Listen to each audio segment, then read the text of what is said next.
Teenagers को कैसे handle करें, आज का जो मुद्दा है अत्यंत विशेष मुद्दा है और अधिकतम माता पिता की समस्या है।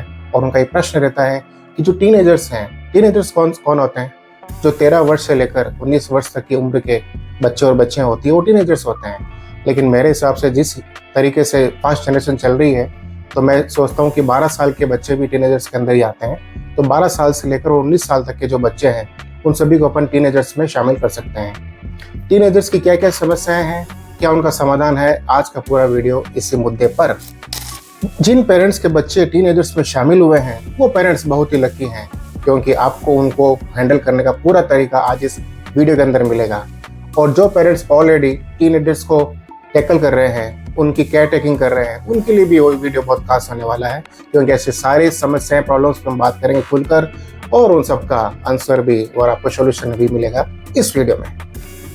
टीनेजर्स की क्या क्या समस्या आती है।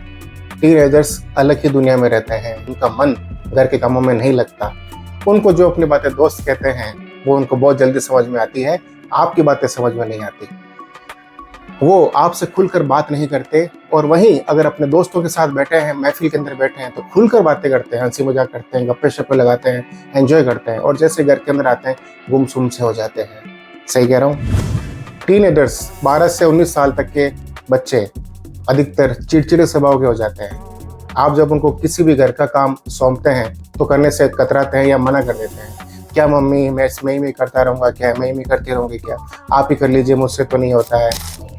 जैसा उनका बायो सिस्टम चेंज होता है वैसे भी उनकी थॉट प्रोसेस भी चेंज होती है।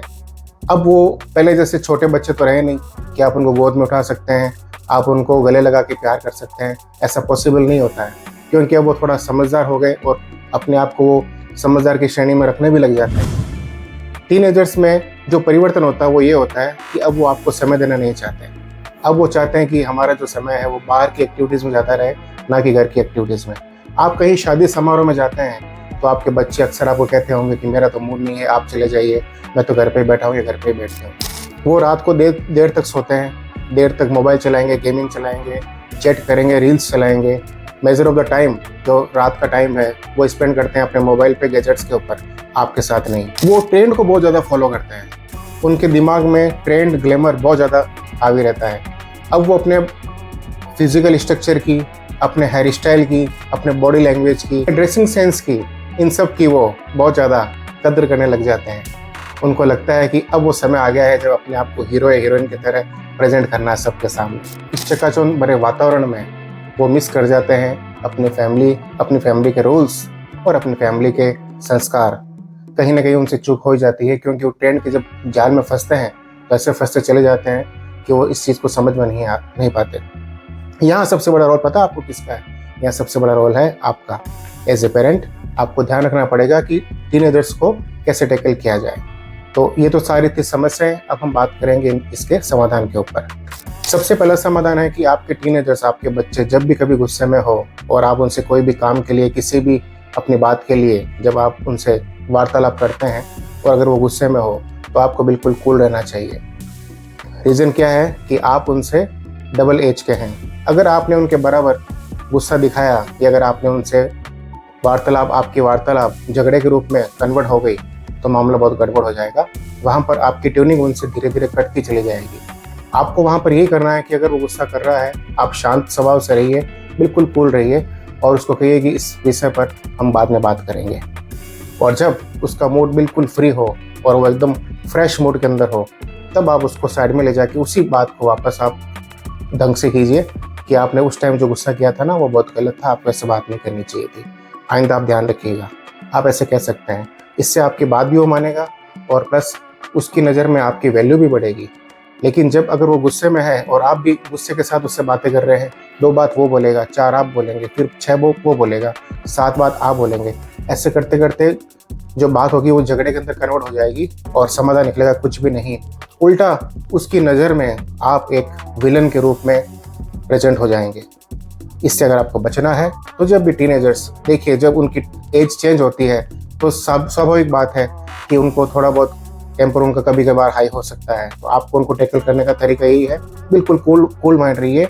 और जब उनका फ्रेश मूड हो उस बात पर आप वापस उससे चर्चा कीजिए, उसको समझाइए, वो पक्का आपकी बात मानेगा।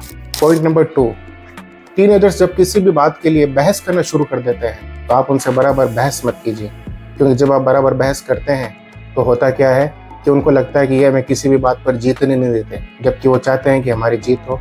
एज ए विक्टरी वो अपने आप को परफॉर्म करना चाहते हैं और आप उनको डेफिसिट की तरह परफॉर्म करना चाहते हो। ऐसा नहीं होता। आप ये प्रूफ करना चाहते हैं कि हम श्रेष्ठ हैं, और टीनेजर्स ये प्रूफ करना चाहता है कि उनको ज़्यादा नॉलेज है। होता तो उनको नॉलेज नहीं है, लेकिन वो एक अलग दुनिया के अंदर है, वो एक अलग संसार के अंदर है, इसलिए उनको लगता है कि अब हम कुछ ज़्यादा जानने लगे हैं, जबकि पेरेंट्स को इन बातों के बारे में नहीं पता। तो आपका वहाँ पर सिस्टम ये बनता है कि आप सिर्फ 10-20% ही उनसे बहस कीजिए, बाकी आपको बहस करने की कोई आवश्यकता नहीं है, और इग्नोर करते जाइए। कोई बात वो कहते हैं उसको इग्नोर कर दीजिए, और जब आप इग्नोर करेंगे तो बच्चे आपकी बात को सुनने के लिए सीरियस हो जाएंगे, और जब वो फ्री हो तो आप उनसे वापस उस बात पे बातचीत कर सकते हैं। पॉइंट नंबर 3, आप अपने घर के कुछ रूल्स शुरू से ही बना दीजिए। जब टीनेज की एंट्री के अंदर आ रहे हैं, उसी टाइम से आप घर के अंदर कुछ रूल्स बना सकते हैं। और मान लीजिए टीनेज आपका बच्चा 15, 16, 17 साल का भी है, तो अभी आप आज से रूल्स बना सकते हैं। पहला रूल कि जब भी हम खाना खाएंगे तो हम सब साथ में बैठ के खाना खाएंगे, और उस टाइम कोई भी टीवी या मोबाइल का यूज़ नहीं करेगा। इवन आपको खुद को भी टीवी और मोबाइल का यूज़ बिल्कुल भी नहीं करना है। ऐसा नहीं हो कि आप अलग खाना खा रहे हो और आपके बच्चे अलग कहीं बैठे टीवी देख रहे हैं, तो उनका माइंड टीवी के अंदर इन्वॉल्व रहेगा। खाना क्या खा रहे हैं उनको कुछ पता ही नहीं रहेगा, ना उसका टेस्ट का पता रहेगा, ना उनका बायो सिस्टम प्रॉपर वर्क करेगा। इसीलिए जब भी आप खाना खाएं, सब साथ में बैठ के खाना खाएं। ये रूल्स आप आज से ही लागू कर दीजिए। रूल नंबर 2, आपको अपने बच्चों को कहना है कि हमारे घर में सोने का टाइम है 10 से लेकर 10:15, 10:30 बजे तक। उसके बाद में आपको ना तो कोई मोबाइल यूज करना है, ना कोई टैब यूज करनी है। अगर आप टैब और यूज करते हैं तो हमारी तरफ से आपको फ्यूचर में कोई भी तरह की बेस्ट से बेस्ट सर्विस मिलनी चाहिए, वो नहीं मिलेगी। आप ऐसे कहकर अपने बच्चों को समझा सकते हैं, उनका माइंड चेंज कर सकते हैं। जब आप रूल्स फॉलो करेंगे, आप खुद भी, ऐसा नहीं कि आप खुद मोबाइल लेके या टैब लेके बैठ गए और आप चला रहे हैं, या कहीं बाहर बैठे गप्पे लड़ा रहे हैं और आपके बच्चे अंदर बैठे बैठे टीवी देख रहे हैं या मोबाइल चला रहे हैं। तो जो बॉन्डिंग आपकी बननी चाहिए थी बच्चों के साथ में, और जो रूल्स आप लागू करना चाहते हैं, क्या वो रूल्स लागू होगा? The answer is absolutely no. वो रूल्स लागू कब होगा? पहले आप सुधरिए, फिर अपने बच्चों को सुधारिए। जब आपका ही रूटीन सही नहीं है तो आप अपने बच्चों को कैसे कह सकते हैं? और मैंने आपको पहले भी एक वीडियो में बताया था कि बच्चे अक्सर आपको सुनकर नहीं, आपको देख कर सीखते हैं। तो यही आपको ध्यान रखना। अगर आप एक आदर्श माता पिता बनने को तैयार हैं तो आपके बच्चे भी आदर्श होंगे, इसमें कोई डाउट नहीं है। पॉइंट नंबर 3, आप अपने टीनेजर्स को अप्रिशिएट करना सीखिए। हमसे पता है सबसे बड़ी गलती क्या होती है? जब बच्चे छोटे होते हैं ना, तब हम कोई भी हमारे जब घर पर गेस्ट आता है तो हम बच्चे को बुलाते हैं, कहते हैं बेटा आंटी को पोएम गा के सुनाना, बेटा आंटी को वो जोक्स सुनाना, बेटा आंटी को डांस करके दिखाना।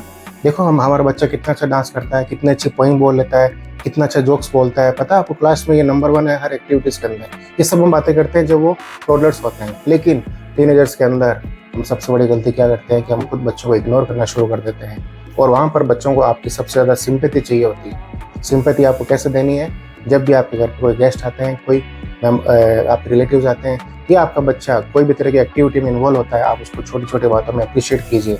अगर उसने चाय भी एक कप अच्छी बना के पिलाई है आपको, आप उसको बोलिए बेटा आपने बहुत शानदार चाय बना के पिलाई है। अगर वो कहीं खेलने जा रहा है और खेलने में उसका इंटरेस्ट है, आप उसके सर से बात कीजिए, इसकी परफॉर्मेंस कैसी थी।